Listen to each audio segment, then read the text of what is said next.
Kendo nyaka Ramogi ko wawere koda weche mag duoko mar piny mar klas 12 en ni lakteche molony e chiwo thieth mopogore opogore e kaunti ma Kisumu obuogo dhi e ng'anyo kaluwore gi chudo marach ma giwacho ni ok owinjore gi tich ma gitimo.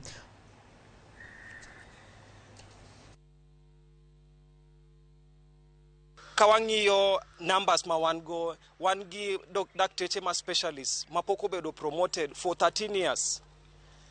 E mano miyo wawacho ni koro wadwa join the government a strike magisebedo ka gintie for those 13 years. Waneno gima notimre e hospital mar Ahero gi Muoroni ma the sole reason mane hospitende go ochiegni lor en wach mar shortage of staff.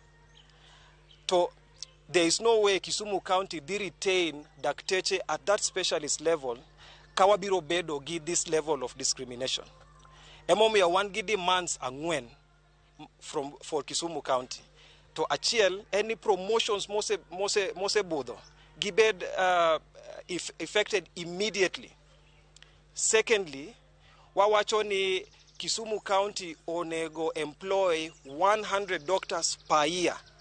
As we speak, one gi deficit mar more than 1,000 doctors for us mondo attain ratio mar doctor-patient ratio mar WHO.